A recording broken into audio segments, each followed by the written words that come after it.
ഞാൻ നിങ്ങൾക്ക് കുറച്ച് മെസ്സേജസ് കാണിച്ചു തരാമേ. മറ്റൊന്നുമല്ല, ഞാൻ എന്തിനാണ് ഈ വീഡിയോ ചെയ്യുന്നതെന്നുള്ളതിന് വേണ്ടിയാണേ. കണ്ടോ? അപ്പോൾ ഒത്തിരി പേര് എന്നോട് ചോദിക്കുന്നുണ്ട്, ഞാൻ കുക്കിംഗ് വീഡിയോ ചെയ്താലും ചോദിക്കുന്നുണ്ട്, ചേച്ചി മുടി വളരുന്നതിന് വേണ്ടി എന്താ ചെയ്യുന്നത്, എന്താ മരുന്നെന്നുള്ളത്. എനിക്കതിന് പ്രത്യേകിച്ച് മരുന്നുള്ളതായിട്ട് അറിയത്തില്ല കേട്ടോ. ഞാൻ ചെയ്തിട്ടുള്ള കാര്യങ്ങൾ മാത്രമേ അറിയത്തുള്ളൂ. ഞാനൊരു 20 വയസ്സ് വരെ എനിക്ക് നല്ലെണ്ണ മാത്രമേ എൻ്റെ തലയിൽ തേച്ചിട്ടുള്ളൂ, അതായത് എള്ളെണ്ണ. ആ സമയത്ത് എനിക്ക് ഒരുപാട് മുടി ഉണ്ടായിരുന്നു. മുടി എനിക്ക് പിടിച്ച് കെട്ടാൻ, 2 കൈ കൊണ്ട് പിടിച്ച് കെട്ടാൻ മേല. ഞാൻ എൻ്റെ മുടി ഇവിടെ വെച്ച് ബോയ്ക്കെട്ടൊക്കെ വെട്ടിയിട്ടിട്ടുണ്ട് കേട്ടോ. അതുപോലെ കട്ട് ചെയ്യുമായിരുന്നു. കാര്യം ഒരു 7th 8th സ്റ്റാൻഡേർഡിലൊക്കെ പഠിക്കുമ്പോൾ എനിക്ക് അത്ര കെയർ ചെയ്യാനുള്ള ബുദ്ധിമുട്ടും കൊണ്ട്.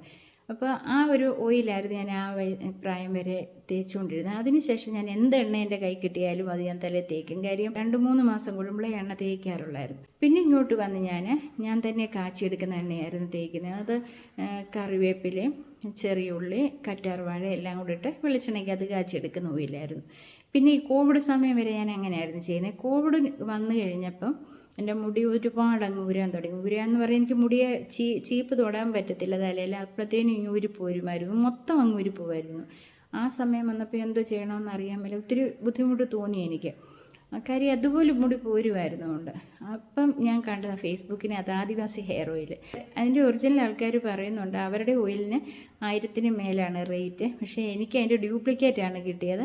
അതിന് 499 രൂപയുള്ളൂ. അവർ പറയുന്നുണ്ട് ഇത് ഡ്യൂപ്ലിക്കേറ്റാണ്. കാര്യം ഒറിജിനൽ ആൾക്കാർ പറയുന്നുണ്ട്. അപ്പോൾ അത് 2 കിട്ടുമായിരുന്നു 499 രൂപയ്ക്ക്. ഞാൻ ആ ഓയിൽ എന്തായാലും മേടിക്കാൻ നിങ്ങളുടെ എൻ്റെ തലയിൽ തേച്ചു. ഒറ്റ യൂസിൽ എൻ്റെ മുടി മുഴുവൻ കൊഴിഞ്ഞുകൊണ്ടിരുന്ന എണ്ണ. പക്ഷേങ്കിൽ ആ ഒരു തവണ ഞാൻ എണ്ണ തേച്ച് കഴിഞ്ഞ് ഞാൻ മുടിയെ ചീകിയപ്പോൾ എൻ്റെ മുടി ഒരെണ്ണം പോലും കൊഴിയാതെ വന്നു. ഒറ്റ മുടി പോലും കൊഴിയാതെ വന്നു. അപ്പോൾ എനിക്കതിൽ ഭയങ്കര വിശ്വാസമായി. പലരും എന്നോട് ചോദിച്ചു. ആ സമയത്തൊക്കെ ഒത്തിരി പേരുടെ മുടി കൊഴിയുന്നുണ്ടായിരുന്നു. അവർക്കൊക്കെ ഞാൻ ഈ ഓയിലാണ് പറഞ്ഞു കൊടുത്തത്. ഒത്തിരി പേർക്ക് അത് പ്രയോജനപ്പെടുകയും ചെയ്തു. പലരും എന്നെ വിളിച്ച് പറയുകയും ചെയ്തു.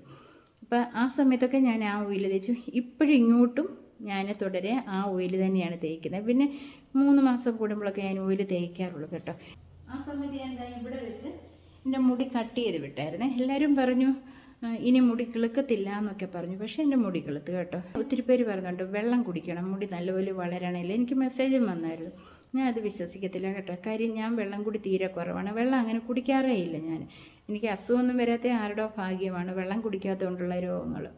പിന്നെ ഞാൻ തേക്കാറുള്ളത്, ഞാൻ ഉലുവ തലേദിവസം വെള്ളത്തിട്ടിട്ട് പിറ്റേ ദിവസം അത് ഒരു പിടി ഉലുവയുള്ളൂ. പിറ്റേ ദിവസം അത് നല്ലതുപോലെ അരിച്ചെടുത്തിട്ട് തലയിൽ തേച്ച് പിടിപ്പിക്കാറുണ്ട്. കുറച്ച് സമയം വാഷ് ചെയ്ത്, ഷാമ്പൂ ഒന്നും ഇടാതെ അങ്ങനെ തന്നെ വാഷ് ചെയ്ത് കളയാറുണ്ട്. അപ്പോൾ അതിൻ്റെ പൊടി പോലെ മുടിയിലൊക്കെ പറ്റും. അത് ഉണങ്ങിക്കഴിയുമ്പോൾ അതങ്ങ് പോവുകയും ചെയ്യുമായിരുന്നു. പിന്നെ ചെയ്യാറുള്ളത് തേങ്ങാപ്പാൽ, ഉള്ളി, കറ്റാർവാഴ ഇതരച്ച് ആ നീരും ഇടയ്ക്കിടയ്ക്ക് ഞാൻ തലയിൽ തേക്കാറുണ്ട്. ഇതൊക്കെ മാറി മാറി ഞാൻ വല്ലപ്പോഴും ഒക്കെ തലയിൽ തേക്കാറുണ്ട്.